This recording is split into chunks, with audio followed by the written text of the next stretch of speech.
नमस्कार. एकाक्षी MPSC मध्ये आपल्या सगळ्यांचं स्वागत आहे. आपण देवा जाधवर सरांची 70वी चालू घडामोडीची आवृत्ती बघत आहोत आणि त्यामध्ये काय बघत आहोत तर नवीन टॉपिक स्टार्ट करतेय जे 100 प्रश्न घेतले सरांनी, सराव प्रश्न ज्याचं स्पष्टीकरण पण दिलं आहे ते मी घेत आहे.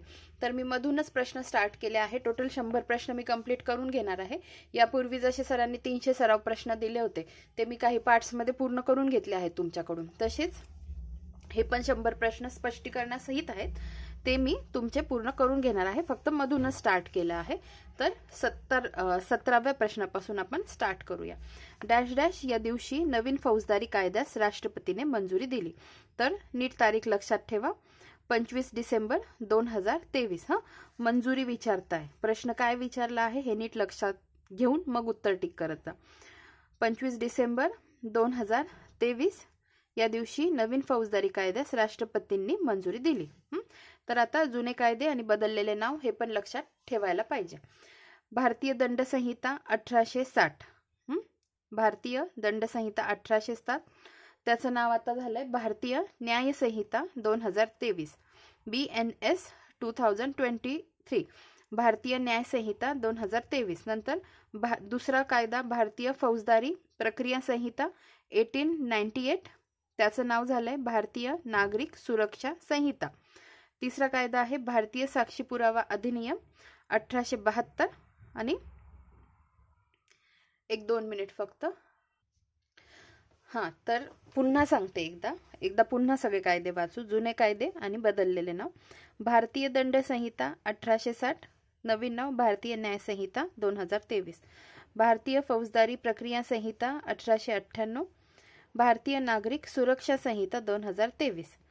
भारतीय साक्षी पुरावा अधिनियम 1872 आणि भारतीय साक्ष अधिनियम 2023.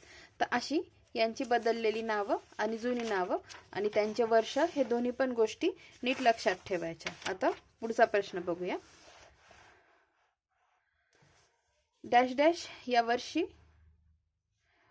पंतप्रधान नरेंद्र मोदी यांनी राजीव गांधी खेलरत्न या देशातील सर्वोच्च क्रीडा पुरस्काराचे नाव बदलून मेजर ध्यानचंद खेलरत्न पुरस्कार असे नामकरण केले.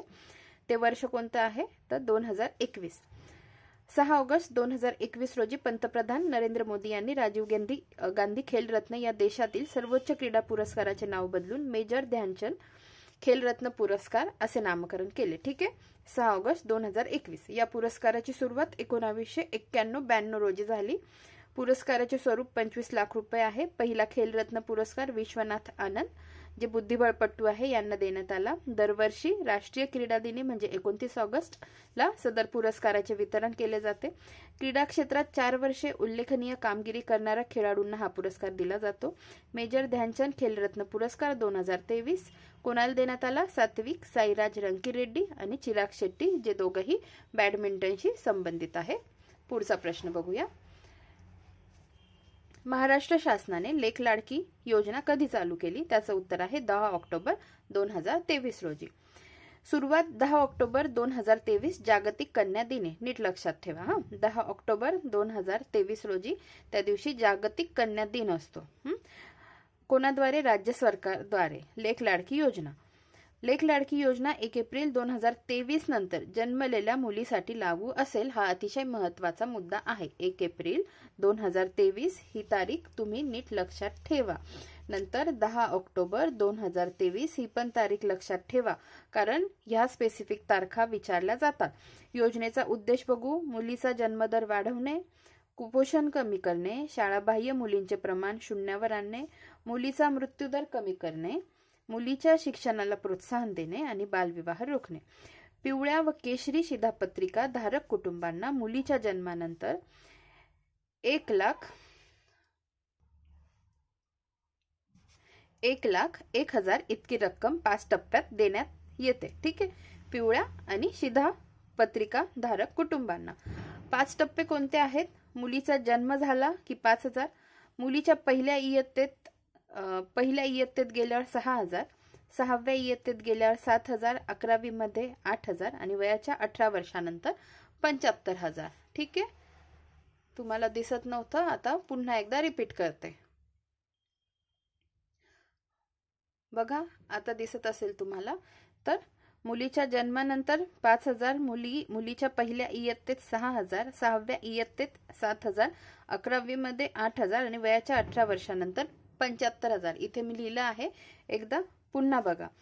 जेव्हा जन्म होईल मुलीच्या जन्मानंतर 5,000. आधी इकडचे टप्पे हे नका बघू, इकडचे टप्पे लक्षात ठेवा. कोणत्या कोणत्या टप्प्यात देणार आहे. जन्म झाल्यानंतर मुलगी जेव्हा पहिल्या इयत्तेत जाईल, पहिलीला जाईल, नंतर 6वीला जाईल, नंतर 11वीला जाईल आणि नंतर 18 वर्षाची पूर्ण झाल्यावर. ठीक आहे. मुलीचा जन्म, नंतर पहिल्या इयत्तेत, नंतर 6व्या इयत्तेत, नंतर 11व्या इयत्तेत आणि नंतर 18 वर्षाची झाल्यानंतर. असे किती 5 टप्पे आहेत. आणि कशा कशा याच्यात देणार आहे. जन्म झाल्यावर 5,000 कसे लक्षात ठेवा. 5, 6, 7, 8 आणि डायरेक्ट 75. जन्म झाल्यावर 5,000, फर्स्ट स्टँडर्ड मध्ये 6,000, 6 स्टँडर्ड मध्ये 7,000, 11th स्टँडर्ड मध्ये 8,000 आणि आफ्टर 18 इयर्स 75,000 देणार आहे. ठीक आहे. अशा पद्धतीने ही योजना पण महत्वाची आहे, नीट लक्षात ठेवा. पुढचा प्रश्न बघूया.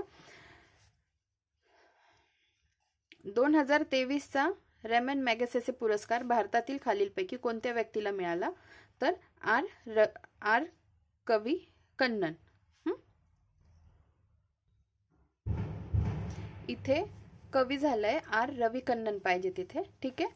तर 2023चा रेमन मॅगसेसे पुरस्कार भारतातील खालीलपैकी कोणत्या व्यक्तीला मिळाला. तर आर रवी कन्नन. ठीक आहे. तर कन्नन हे मूळचे चेन्नईचे आहेत. आसाममध्ये कॅन्सर उपचारात त्यांनी क्रांती केली आहे. Cachar cancer hospital and research centre CCHRC येथे केवळ 1 लाखांमध्ये कॅन्सरवर उपचार करतात. सर्जिकल ऑन्कोलॉजिस्ट म्हणून त्यांची ओळख आणि 2015ला त्यांना पद्मश्री मिळालेला आहे. ठीक आहे. आता बघूया पुढचा प्रश्न.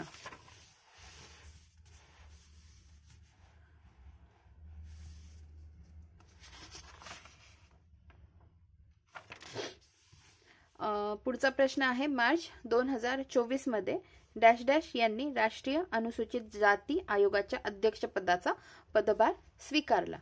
तर ते कोण आहे. किशोर मकवाना. राष्ट्रीय अनुसूचित जाती आयोग मुख्यालय नवी दिल्ली, स्थापना 2004. किशोर मकवाना. नीट लक्षात ठेवा, अनुसूचित जाती आयोग आहे. अनुसूचित जाती आणि जमाती हे 2 वेगवेगळ्या गोष्टी आहे. हा कोणता आयोग आहे. अनुसूचित जाती आयोग. त्याचे राष्ट्रीय आयोगाचे अध्यक्ष कोण आहेत. किशोर मकवाना. म्हणून ही न्यूज महत्वाची आहे. स्थापना 2004. किशोर मकवाना यांच्याविषयी बघूया. पत्रकार आणि स्तंभलेखक, समाजक्रांती महानायक doctor Babasaheb Ambedkar, common man Narendra Modi, क्रांतीवीर बिरसा मुंडा, युगप्रवर्तक शिवाजी महाराज इत्यादी पुस्तके त्यांनी लिहिली. किशोर मकवाना राष्ट्रीय अनुसूचित जाती आयोगाचे 7वे अध्यक्ष ठरले. पुढचा प्रश्न बघूया. बिरुबाला राभा डॅश डॅश. तर याचं उत्तर आहे अ आणि ब दोन्ही विधाने यांची बरोबर आहेत. तर 2 विधाने कोणती आहेत ते आपण बघू. चेटकिन प्रथेविरोधात मोहीम राबवणाऱ्या आसाममधील सामाजिक कार्यकर्ता. ठीक आहे. मे 2024 मध्ये त्यांचं निधन झालं आहे. तर 2011 मध्ये मिशन बिरुबाला संस्था स्थापन झाली 2011 मध्ये. 2005 मध्ये नोबेल शांतता पुरस्कारासाठी नामांकन मिळालंय. नामांकन ह्या गोष्टीवर लक्ष राहू द्या. 2021 मध्ये पद्मश्री प्राप्त. पुढचा प्रश्न बघूया.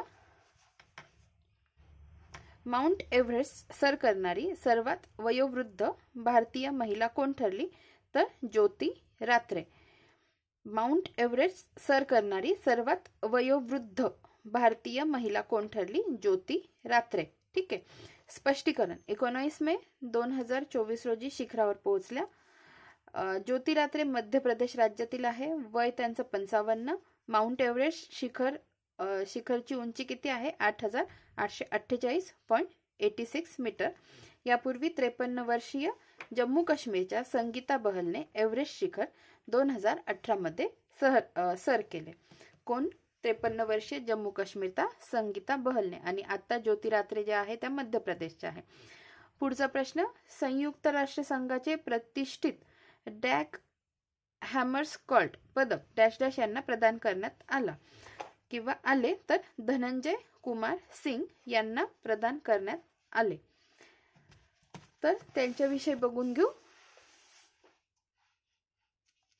61हून अधिक लष्करी, पोलीस आणि नागरी शांती सैनिकांमध्ये कर्तव्य बजावताना सर्वोच्च बलिदान दिल्याबद्दल भारतीय शांतता रक्षक नायक धनंजय कुमार सिंग यांना प्रतिष्ठित डॅग हॅमरस्कॉल्ड पदक प्रदान करण्यात आले.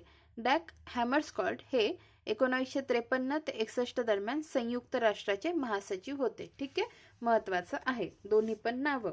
धनंजय कुमार सिंग यांना पदक बहाल करण्यात आलं आणि डॅग हॅमरस्कॉल्ड हे कोण होते तर 1953 ते 61 दरम्यान संयुक्त राष्ट्राचे महासचिव होते. पुढे बघूया. महाराष्ट्र राज्यातील पहिले बॅटरी ऊर्जा स्टोरेज जिल्ह्यात उभारण्यात आले तर कोणत्या? मुंबई जिल्ह्यात उभारण्यात आले. अदानी इलेक्ट्रिसिटी कंपनीने त्यांच्या बोरीवली कार्यालयाच्या छतावर सौर पॅनलद्वारे हा प्रयोग केला. पुढचा प्रश्न बघूया. तंबाखू नियंत्रणासाठी केंद्रीय आरोग्य आणि कुटुंब कल्याण मंत्रालयाने डॅश डॅश यांची ब्रँड अँबॅसेडर म्हणून नियुक्ती केली तर पी.व्ही. सिंधू यांची. 31 मे जागतिक तंबाखू विरोधी दिन. 31 मिनिट लक्षात ठेवा. 2024च्या जागतिक तंबाखू विरोधी दिनाची थीम काय होती? तंबाखू उद्योगाच्या हस्तक्षेपापासून मुलांचे संरक्षण. पुढचा प्रश्न. जगातील सर्वात मोठे विमानतळ कोणत्या देशात बांधले जाणार आहे तर UAE संयुक्त अरब अमिरातीत. विमानतळाचे नाव काय आहे? अल मक्तूम आंतरराष्ट्रीय विमानतळ. 260 दशलक्ष प्रवासी, 400 टर्मिनल गेट्स आणि 5 रनवे. त्यानंतर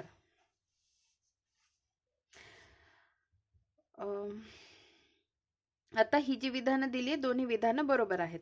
पहिलं विधान आहे national stock exchange NSE indices limited या नॅशनल स्टॉक एक्सचेंज ऑफ इंडियाच्या उपकंपनीने 30 मे 2024 रोजी भारतातील पहिल्या इलेक्ट्रिक वाहन EV इंडेक्सचे अनावरण केले. हे विधान बरोबर आहे. आणि गुजरातच्या वडोदरा महापालिकेने मार्च 2024 रोजी शाश्वत पाणी पायाभूत सुविधांसाठी आशियातील पहिले प्रमाणित हरित नगरपालिका बॉन्ड जारी केले. हे दोन्ही विधाने बरोबर आहेत.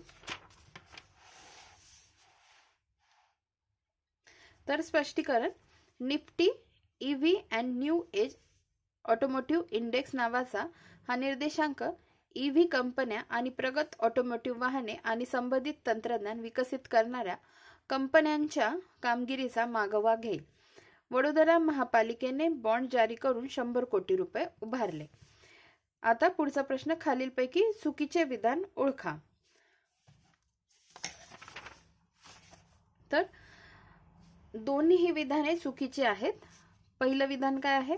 भारतातील पहिले VLF चा फुल फॉर्म आहे व्हेरी लो फ्रिक्वेन्सी.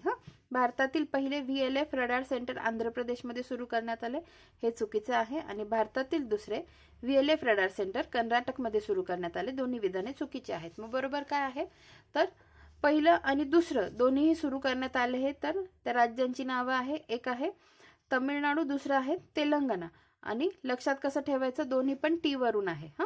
तर मग भारतातील पहिले very low frequency radar centre तमिळनाडूमध्ये. ठीक आहे, व्हेरी लो फ्रिक्वेन्सी सेंटर जे पहिलं चालू करण्यात आलं ते तमिळनाडूमध्ये सुरू करण्यात आलं. आणि भारतातलं दुसरं व्हेरी लो फ्रिक्वेन्सी सेंटर तेलंगणामध्ये सुरू करण्यात आलं. ठीक आहे, तमिळनाडू आणि तेलंगणा. VLF म्हणजे व्हेरी लो फ्रिक्वेन्सी म्हणजे अत्यंत कमी वारंवारता. आता पुढचं बघूया. भारतातील मुलींची पहिली सैनिक शाळा कोणत्या राज्यात सुरू करण्यात आली तर उत्तर प्रदेश.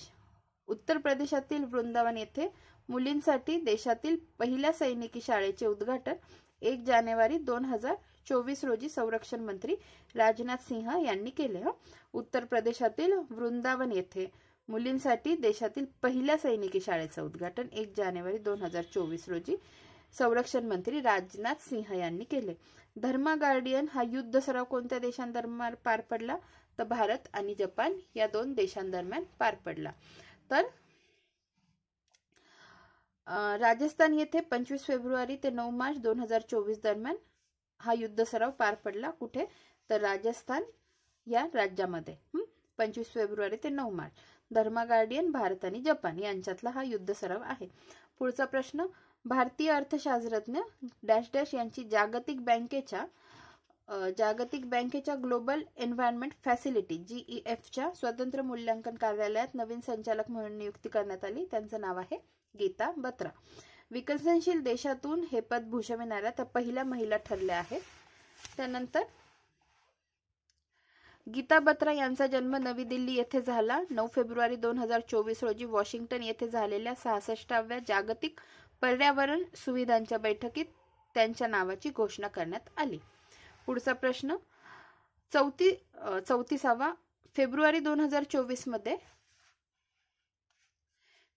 2024 मध्ये खालीलपैकी कोणत्या व्यक्तीचे निधन झाले नाही? निधन झाले नाही तर कोणत्या? प्रभा अत्रे यांचे निधन झाले नाही. मग प्रभा अत्रे यांचे निधन हे जानेवारी मध्ये झाले. बाकीचे जे 3 आहेत मनोहर जोशी, फली नरिमन आणि पंकज उधास यांचे निधन फेब्रुवारी 2024 मध्ये झाले. प्रभा अत्रे यांचे निधन जानेवारी 2024 मध्ये झाले. मनोहर जोशी महाराष्ट्राचे 12वे मुख्यमंत्री. नीट लक्षात ठेवा, मनोहर जोशी महाराष्ट्राचे 12वे मुख्यमंत्री. फली नरिमन भारतीय अर्थव्यवस्थेत पितामह अशी ओळख आणि आत्मचरित्र त्यांचं काय? Before memory fades. नंतर पंकज उधास यांनी 50हून अधिक अल्बमसाठी गायन केले. पुढचा प्रश्न नागेश ट्रॉफी कोणत्या खेळासंदर्भात आहे? तर अंध क्रिकेट संदर्भात नागेश ट्रॉफी आहे. कर्नाटकने आंध्र प्रदेशचा पराभव करून पुरुषाची राष्ट्रीय अंध T20 क्रिकेट स्पर्धा जिंकली. कोणी जिंकली? कर्नाटकने जिंकली.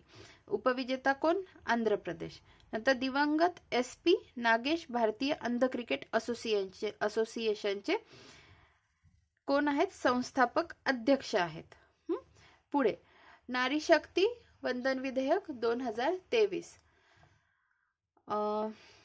बरोबर विधानं विचारली आहेत. तिन्ही पण विधानं बरोबर आहेत. लोकसभेत मंजुरी 20 सप्टेंबर 2023, राज्यसभेत मंजुरी 21 सप्टेंबर 2023, राष्ट्रपतींची मंजुरी 29 सप्टेंबर 2023. इथे मी लिहिलं आहे लोकसभा, राज्यसभा आणि राष्ट्रपतींची मंजुरी. तर 20 महिना लक्षात ठेवा सप्टेंबर आणि वर्ष लक्षात ठेवा 2023. 20, 21 आणि 29. मी 23 बोलली असेल तर माफ करा. लोकसभा, राज्यसभा आणि प्रेसिडेंट असं नीट लिहून घ्यायचं किंवा लक्षात ठेवायचं. 20 सप्टेंबरला लोकसभेत, 21 सप्टेंबरला राज्यसभेत आणि 29 सप्टेंबरला प्रेसिडेंट यांची मंजुरी मिळाली. ठीक आहे.